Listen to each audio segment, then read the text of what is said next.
pregnant woman who's carrying the baby and it's come to a fast of Yom Kippur. Question: when, where and how we allow her to eat, if at all? Is that considering a pikuach nefesh, a saving life for her, for the baby? If we save the baby and not her, if we save her and not the baby, when it's considering both pikuach nefesh, when one supersedes the other. It's not only in Yom Kippur, it's also Hilchot Shabbat. There is a book called Torah Yoledet by Rav Zilberstein, which is a great posek nowadays, discuss this issue based on part of our study today. But the first part, we're going to discuss tinokot, meaning children that reaching the age of maturity but they are not bar bat mitzvah. When exactly we have the obligation to start their chinuch, their level of education, meaning gradually to train them to fast and observe the mitzvot. In our case, it's the mitzvah of fasting on Yom Kippur. What's the age and why? So those subjects, it's in our shiur today. We are on a Mishnah, page 82, pei bet amud aleph. התינוקות אין מענין אותן ביום הכיפורים. תינוקות in general, it's young children. Young children, we basically not afflict upon them the fast of Yom Kippur. Two avenues. Rashi said, אין חייבין למנוע מהן מאכל. It's a very interesting language. He says, we do not have the obligation to withheld food from them. Meaning, as a parent, if you have a child, let's give an age, 10 years old, Rashi said that they can fast by themselves. Meaning, if your child, in a way, feels strong and make decision, I want to fast, and he or she is 11 years old, you can let them do that. Rambam, in Shvitat Asor, chapter 2, and the Ran brought him, said, no, we have, as a parent, to avoid them from doing that. Meaning, soon you see we have a graduate process, but to let them have the entire fast, we should make our effort not to let them fast entirely. I remember myself as 8 years old, and it was very stylish to fast. Mm-hmm. And I was a skinny boy in the entire class in my Talmud Torah. And it was a big argument between my mother and me and others if I should fast the Yom Kippur or not. And during Yom Kippur we have this argument, back and forth, and she won. But basically that's what the Shulchan Aruch said in Orach Chaim, Taf Reish, Tet Zayin. אבל מחנכים אותם, but we educating our children to fast partially, some of the time. So the Gemarrah later explained to us that one who gets used to fast 2 hours a day, so you let him do 3 hours. Or if he or she gets used to eat 3 hours, you train them for 4 hours. And the Rambam said it's all depend upon the physical strength of the boy or girl. It's only depend on their strength. So basically it's applied lifnei shana, about the last 2 years. So if it's a girl, it's about the age of 10. It's a boy, it's about the age of 11. The same applied to Yom Kippur lifnei shnatayim, which is about 3 years before they grow to maturity. So they need to fast partially, meaning several hours, בשביל שיהיו רגילים במצוות. So biblically speaking, when a boy reaches an age of 13 years and 1 day, and a female is 12 years and 1 day, they considering as a adult when they have which they call the 2 hairs. 2 hairs is the minimum. In the private places they grow 2 hairs. That's the minimum. Up to this point, they are not considering an adult, mature adult, even if they have the hair. Which means if a child grow hair, like the Torah described Esav, right? The Mefarshim said that he was born with a hair, right? Mm-hmm. That doesn't make him mature. So 13 years old for boy, 12 years old girls, we anyway go stringency when it's come to a biblical laws, because maybe they have, and somehow they, sometimes the hair just fall out. It happens. But the minute they reach that age, 13 years and 1 day, 12 years and 1 day, they considering an old. There is a book called Trumat Hadeshen in chapter 155, Kuf Nun Hey. He brought, and the Rama brought him in Orach Chaim Taf Reish Tet Zayin, that's the way we treated it. Which means we now follow the Mishnah. What's the age we start with our daughters? Is the age of 9. 9 meaning 3 years before they reach the maturity of 12 years. Or 10 years, which is 2 years before the maturity. Boys, it's from the age of 10 or 11. And later the Gemarrah explain why they need to go by 2 or 3 years. Gemarrah. Hashta bifnei shnayim mechanchim lehu bifnei shana mibaya. Up to this point, the Mishnah tells us that during Yom Kippur, which is what? 2 years, close to the age of their time, which means 3 years before the maturity, you always go and bring them the proper education. So why you haven't discussed a year? Why you need to use the word 1 year, lifnei shana, which is basically 2 years before the maturity. Amar Rav Chizda lo kashya, ha becholeh ha bebari. Simple. You remember what we said, the Shulchan Aruch and the Ran and the Rambam? It's all depend on the strength of the child. If he or she can take it, it's different. So you see here the measurement of 2 and 3. Amar Rav Huna. Now we go to the age, the discussion of the age of the maturity of children.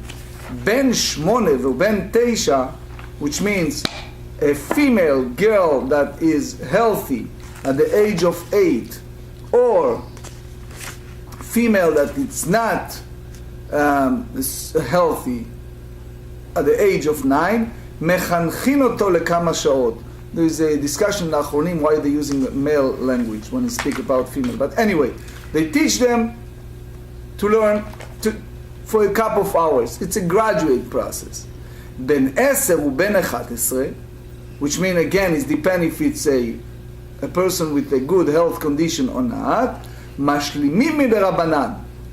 So they basically go and completed the entire fast day, but that's rabbinic. Ben 12, which is what? Bat mitzvah. Regardless if she is total healthy or not. Meaning not, we're not talking about terminally ill, God forbid, or terminally sick, or pikuach nefesh. We talk about someone who is a fragile body, a weak body, versus someone who's a strong body, right? So I think in the English slang there is a word for that. Someone who is very soft and weak. Fragile, or something like that. In Hebrew there is a few slang word for that. It's either they use Arabic word, it's called chnun, or nachnach, or all kind of words for someone who's very very soft, not strong. Anyway, mashlimin mideoraita. Chicken, I think. Anyway, mashlimin mideoraita. So they completed biblically. So bet tinoket, which means that's applied to female. So age of 12, she's considering an adult. So according to Rav Huna, Rashi explained, we educated the children that were healthy to fast several hours, 4 years before maturity, and little slowly but surely they reach a point of 2 years before that, versus that not physically strong, almost like close to be ill of those children. So you go by 3 years before maturity, and all day they can go for a year before maturity. ורב נחמן אמר, רב נחמן disagree, and he said, בן 9, בן 10, מחנכים אותן לשעות. Which means, a boy, if you reach the age of 9, I cannot tell you with my 3 boys how many arguments we have over that. It turns for the kids, especially in the class, they make competition over this thing. So several hours you let them. Ben 11, Ben 12, if it's a strong boy, 11, or 12 years that it's not strong, like almost sick, משלימים מדרבנן, they completed, but that's rabbinic. Ben 13 משלימים דאורייתא. 13 years old, it's already biblical.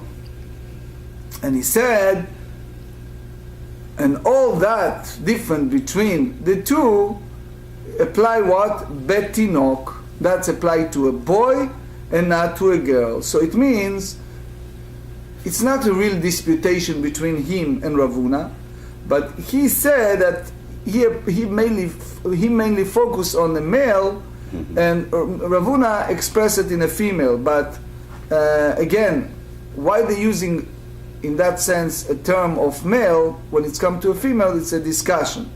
Rabbi Yochanan Amar. Now we go to a total different opinion, which is Rabbi Yochanan that disagree with Ravuna and Rav Nachman. And he said, Hashlama de Rabbanan leika.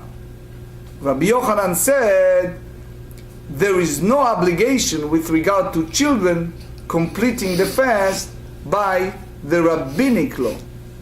Ben 10, Ben 11, which means a girl at the age of 10, or 11, depending if she is strong or not, mechanchin oto, meaning they teach the girl leshaot for several hours. Ben 12, which means when she reached the age of bat mitzvah, which is obligated, mashlimin, they completed mideoraita. She completed the fast by what? By biblical law. So, meaning the male, when they consider a mature, it is a year after the female, so they add a year. That's the way Rashi explained. Rif and Rosh have a different avenue. Now, we learn in the Mishnah, התינוקות אין מענין אותן ביום הכיפורים, אבל מחנכין אותן לפני שנה ולפני 2. So what we explain again, that you don't have those tinokot, meaning young children, to fast, but again we speak about what? 2 or 3 years of the last before they reach the maturity, and it's depend upon the state of health. And that's not really match what we said. Bishlama leRavuna v'Rav Nachman, that said that there is a obligation to complete the fast by rabbinic decree, which is applied to the last 2 years before maturity, and therefore the education over hours, chinuch leshaot, applies to an early age. Now we can explain that this Mishnah speaks about people who are ill, only ill, that start 3 years before maturity. Lifnei shana velifnei shtayim, all explain as follows. Lifnei shana, what you tell me that you try beginning, educated those who are not healthy, partially of Yom Kippur, it's 1 year before the time that they are obligated. Ledivreihen, that's applied to rabbinic obligation, which means 2 years before they completed the rabbinic requirement, they start already with several hours. Velifnei shtayim ledivrei Torah, which means the obligation to complete the fast, which means which is the age of the total maturity, applies to several hours, meaning that this one is a year before, that one is 2 years before. So that we understand, which is a sick person, you can start if it's a female at the age of 9, and 2 years later when she reached the age of 11, she have to fast the entire day by rabbinic decree. And next year, Rashi said, when she reached the age of 12, she have now the biblical precept, the biblical commandment to fast. Fine. Ela le Rabbi Yochanan kashya. How do you explain the Mishnah according to Rabbi Yochanan? You cannot go by Rav Huna and Rav Nachman, because the Mishnah entirely speak about an ill person. And the 2 times they are referring here, the year and 2, explain to refer to the completion either by the rabbinic or biblical, because according to Rabbi Yochanan is no such a thing a completion of fast by rabbinic law. You cannot also say that the 1 year or 2 years applies to 2 different times, one for the one who is strong and healthy and one who is not. And that's the way Rav Chizda explained earlier, because all this time applies to a couple of hours, 2 years for the ill person, 3 years for the healthy person. And Rabbi Yochanan explained to us that the whole concept of several hours of fast apply only what? 1 year for a sick, and 2 for someone who is healthy. So the Rashash here elaborates, but we don't have time. Amar lach Rabbi Yochanan. Rabbi Yochanan said, you do not read in the Mishnah 2 years, 1 year or 2 years applies exact time of their age of bar or bat mitzvah, which is Eima Shana or Shtaim Samuch lepirkan.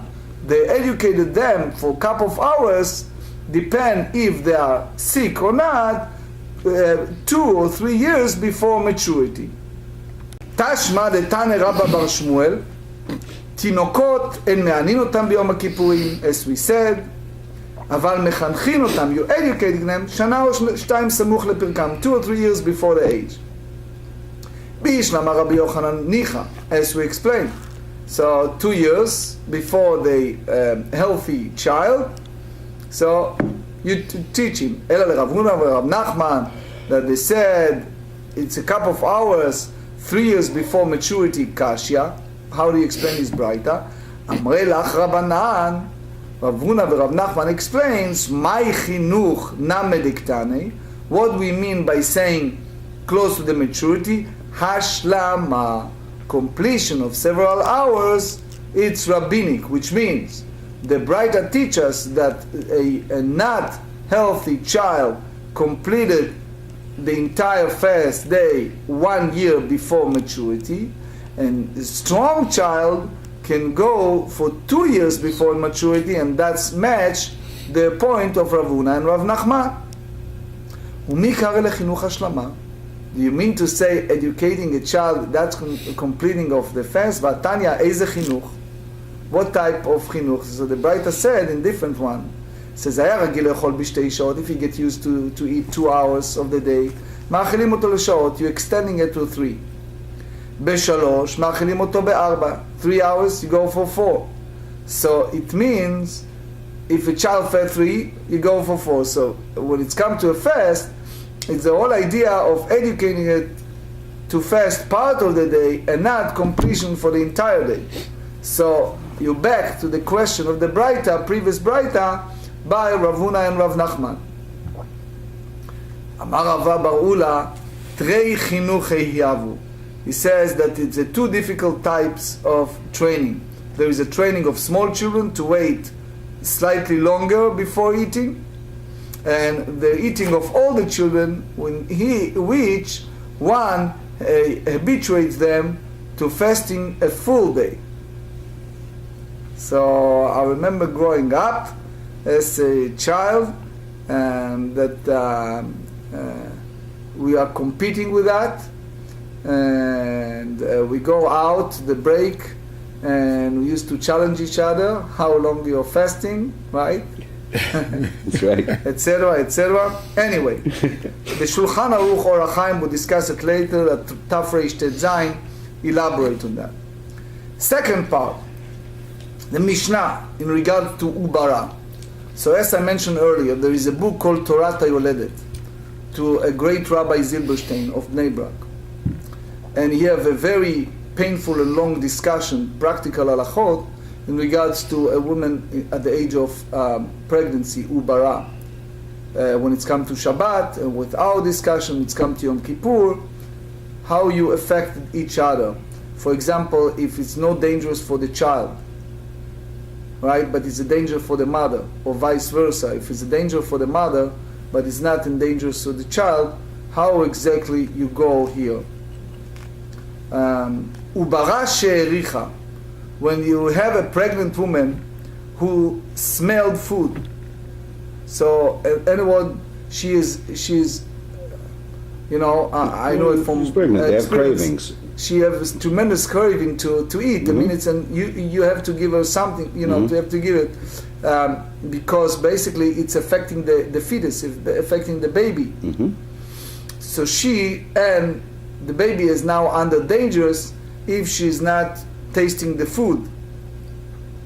There is a lot of stories, the Gemarrah said, that try to say that it's all depend upon the baby more than the hair.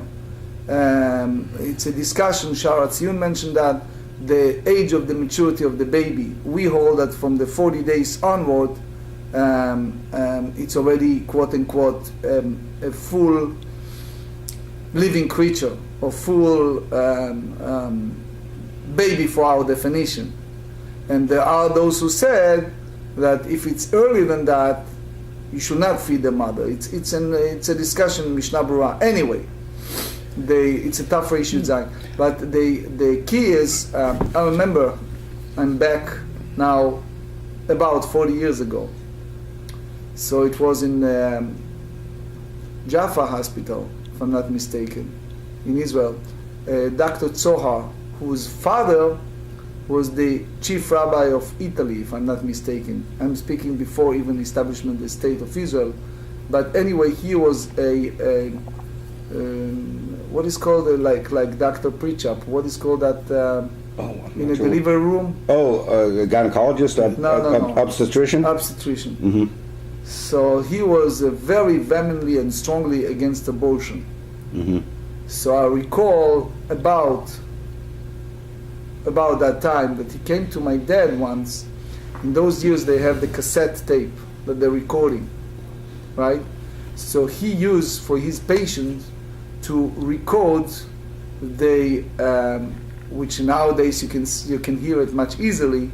When the baby reached the 40 days, which the Gemarrah tells us, he recorded the sounds of the child, and he used to promulgate it to many people to understand the lack of morality when you just make a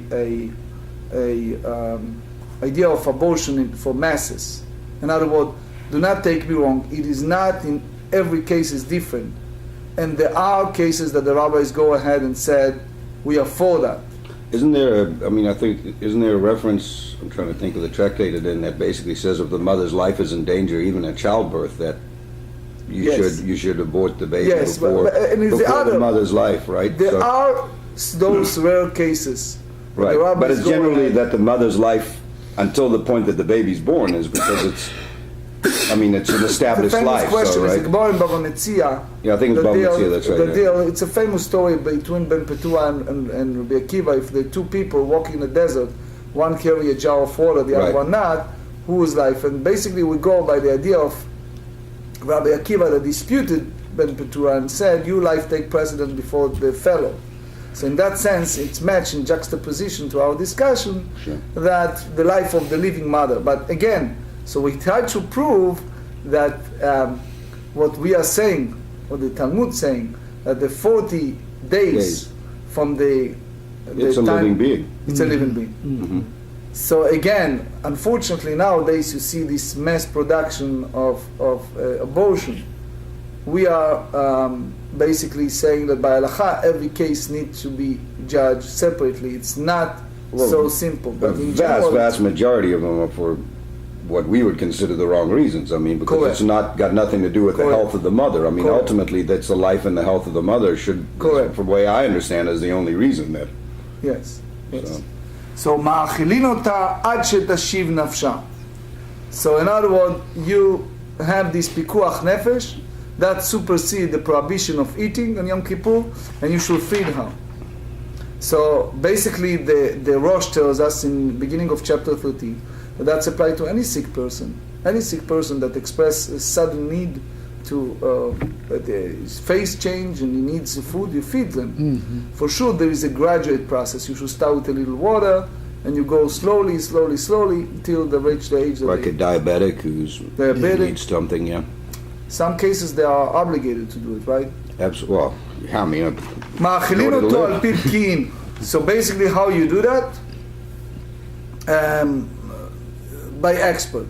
So the Rosh and the Ran and others, Porat Yosef, they have a discussion on what happened to a mother who's pregnant and is no any life dangerous for her, but the baby is in dangerous.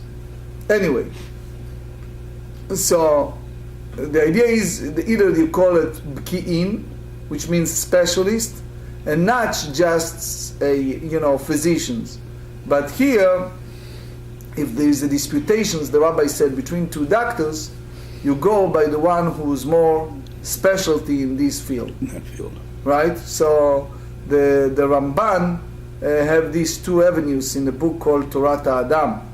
Anyway, the Tur and the Rama and others discuss it as well. Next, ve'im ein sham bki'im, which means if he's no expert specialist, מאכילין אותו על פי עצמו עד שיאמר די.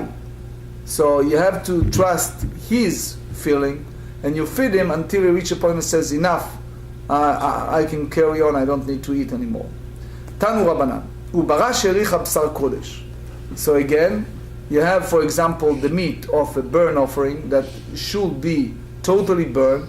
You have a pregnant woman, she smells it, she wants to eat it. Or bsar chazir, she wants to eat bacon, right? And she have a great desire to do it. תוחבים לכוש ברוטב ומניחים לה על פיה.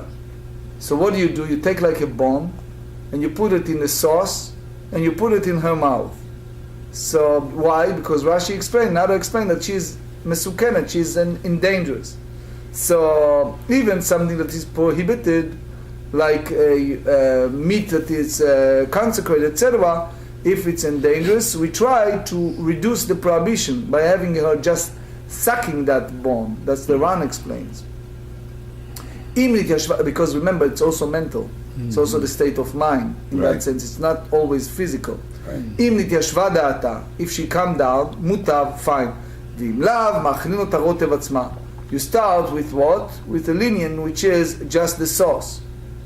If she come down, fine. You go the next step, which is fat of the meat. Remember that rule, that is nothing supersede a life-saving situation. Chutz mi, you have 3 points that supersede saving life. Avodah zara meaning idol worshipping. Okay, that's above that. Gilui arayot, meaning if someone wants to have a relation within family, insect, or things like that.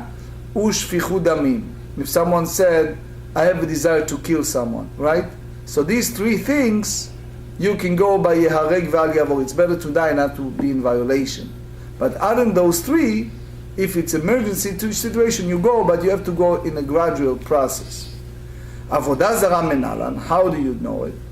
So the Gemarrah said, the Tanya, Rabbi Eliezer Omer, the Torah said, which we said every day in the book of Devarim, chapter 6, ואהבת את השם אלוקיך בכל לבבך ובכל נפשך ובכל מאודיך. We have the mitzvah to love Hashem with all your heart, soul and might, which means we're not allowed, as the 10 Commandments, the Rambam tells us in 13 principles, that even we have to sacrifice our soul to serving or the entire wealth That's called Yareg Val Yavo. You need to sacrifice all of our wealth, all of our money, and not to bow down to idol, and not to create sexual prohibition within family, not to go ahead and kill, etc. If you tell me with all your soul, think about it. If they ask you to sacrifice your life, so why they talk about money? Again, you can go the other way around. So the reason is, יש לך אדם שגופו חביב על הממונו, לך למר בכל נפשך. ויש לך אדם שממונו חביב על גופו, לך לגבול מועדיך. There are different people and different values. There are people that the money supersede anything else. So they said that's first. There are people who have their, the physical body, it's more than money. So the idea is you should love Hashem more than something that is mostly cherished by you, and everyone have a different set of values. So for sure by the Torah law, the life supersedes money. But you have people that they have such a yetzer hara, such a evil inclination, that someone who's not engaged fully with the life of Torah, that sometimes the money supersedes any other values. So the Torah commanded clearly that he have to sacrifice even his entire money for love of Hashem. גילוי עריות ושפיכות דמים מנהלי. How do you know the others, which is the forbidden sexual relations or shed blood through murder? How do you derive it? Rabbi, the Tanya Rabbi Omer, the Torah said in the book of Devarim chapter 22, that applied to a woman that she is engaged, young woman, and she was raped in a field, and no one can hear her cry and help her. So they said, you cannot do anything for her, because that's applied for a man that was rise against his fellow and slayed him, even so in this matter. So since the Torah used the word, you should not do anything for that girl, how do you learn from the murderer to a girl that engaged? זה בא ללמד ונמצא למד. One, learning from analogy to the other. So they are all equal. So Rashi tells us in Psachim 25b what exactly and how we learn it. Which means if you hear that, so you can go ahead and help her from the rape or killing of the one who raping her. Because they said in a field, which means if it was someone who can help her, he can do anything, including killing, murdering the one who's raping her. You're allowed by Torah law to go ahead and shot him dead, right? If no other way around, right? If you cannot use other materials, if you cannot hit him or help him, you can shot him by Torah law. So the same applies to a regular murder. Also the other way around, the same way that we said in regard to murderer, that let him kill and let him not transgress, to one must even follow himself to be killed rather than to take the life of another. The same here, which is Yisur Pag-aaral. So the Tosfot here is elaborate at length. We do not have the time that if it's come to a woman that she asks to be engaged physically with that, she's also have the commandment of Yareg Val Yavo. Pei Talmud Bet 82b ורוצח גופי מנהלי. How do you know that within the idea of murder there is a concept of Yahareg Ve'al Yavo, to be killed and not killed? Svarai, that's from logical, rational reference. It was someone who came before Rabbi. Hamarle, it's a famous statement. He said, Mare Durai, the ruler, like in some of the Arab country, it was the sheikh or the sheriff of that village that the Gemarrah in Sanhedrin is 74 said it was not Jewish. He said to him, let's call him Mr. Reuven. He said, Reuven, go and kill Shimon. If you're not killing Shimon, I'm going to kill you. It happens during the World War II a lot. Okay? אמר לי, נקטלך ולא תקטול. Let him kill you, meaning Reuben, and you shall not kill Shimon. Why? מאי חזית דמה דידך סומה כתפי. So, in my book, ביאורי כלומר ברש"י על הש"ס, I explain here Rashi. Rashi tells us here, כלומר, מהי דעתיך למי שרמילתא משום וחי בהם ולא שעמוד בהם? So, what exactly involved here that, as we said in Bava Metzia, that your life take precedent before our others' life? I explained it in Gemarrah in Psachim, 25b, also Rashi used the klomar. So it's always the question, how do you measure the blood? In that sense, the blood of your fellow more than your blood. How do you know that your blood is more red and better blood than the fellow? Dilma damadehu gavra sumak tvei.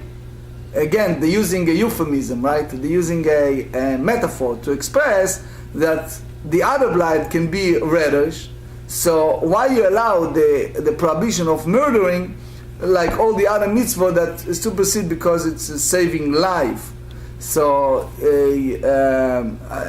therefore, it's clear that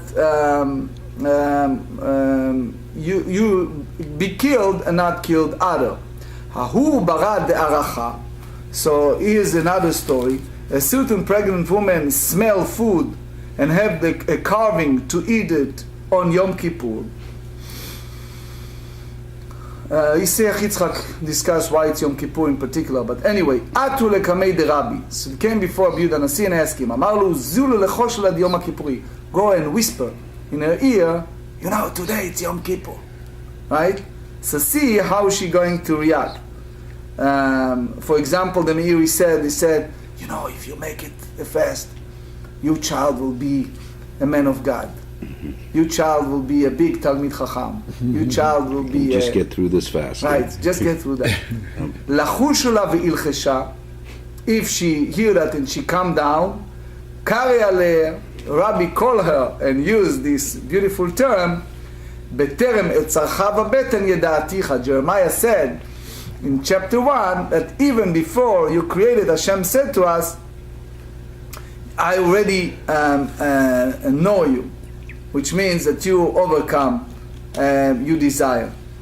Velo ilchisha, if she is not accepting it, kari aleh, Rabbi Hanina called her what they said in Tehillim, in Psalm 58, Pei Gimel 83, Zoru reshaim merechem. The wicked are estranged from the womb, which means clear that they are estranged already in the mother's womb, like they said about Yaakov and Esav, right?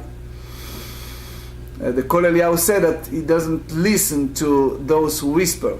Anyway, that he caused his mother to eat on Yom Kippur. Nafak binei Shabtai atzar pirei. So they said Shabtai, the hoarder of fruit, came out of her, which was his hoarder of foods during the years of famine, in order to inflate the price and profit at the expense of the poor people, which means that the Gemarrah said in Bava Batra 90, page 90b, that that caused, especially for poor people, to pay over of their financial capability. 6:16, חינוך קטנים לצום, practical הלכות, very important to us. Healthy 9-year-olds, feeble 10-year-old, whether male or female, are trained to fast for several hours. If they are accustomed to eat at a certain hour, they are fed a bit later, according to their strength and need. That's the key point. 11-year-olds, both boys and girls, complete the fast by a rabbinic law. Some authorities say that there is no rabbinic law that children must complete the fast. That's the Ran and or Zarua. And such opinion may be rare upon the case of a weak child who cannot fast. That's the Ramah. A girl from her 12th birthday and a boy from his 13th birthday who have a physical sign, they consider adult and complete the fast by Torah law. If they lack of physical signs, or they completed the fast by rabbinic law.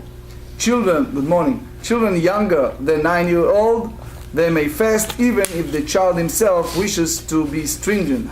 And that's basically the Rema. Ubara shehericha. Shulchan Aruch Orach Chaim 6:17. A pregnant woman smells food, and her face show her carving for it, even if she does not explicitly state that she wants the food. One whispered to her that it's Yom Kippur. If she remind her nothing further need be done, if it's okay, fine, but if not, she is fed until she is content. In terms of quantity of food, a pregnant woman is fed bit by bit until she is satisfied. And an ill person is fed whether amount is necessary according to the doctors, like one who walk in now, right? Good morning, Stephen. To the doctor's order. That's the Mishnah Brura. Similarly, if any other person smells food and his face shows a carving for it, he is fed a bit until he is relieved. Now, the concept of pikuach nefesh, that Shulchan Aruch Yoreh De'ah 157. If a person asked by someone, let's say by a non-Jew, that he must transgress a halacha in a private or to be killed, like happened during the World War II. He must transgress the halacha. This is a case of all prohibition in the Torah except idol worship, forbidden sexual relations, and bloodshed.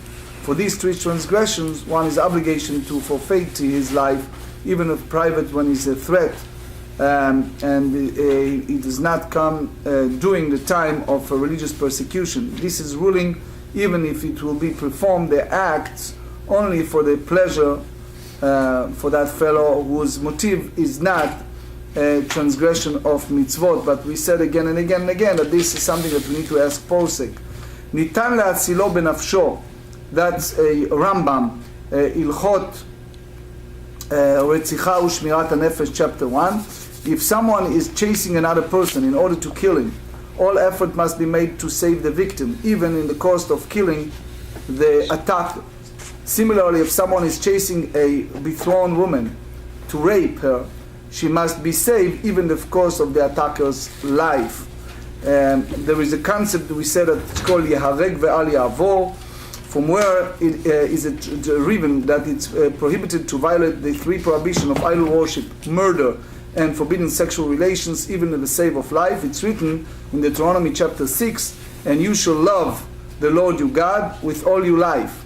So it means that even if he takes your life, with regard to murder, is based on logical reasoning. One may not destroy one life for the sake of another life. This halakha pertaining to forbidden sexual relations, like family relations, is derived through the connection in the Torah between forbidden sexual relations and murder.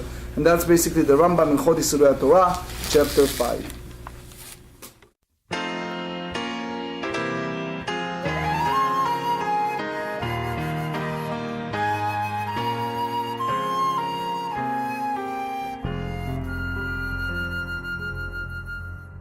ציר מי שלא יוכלני בורחי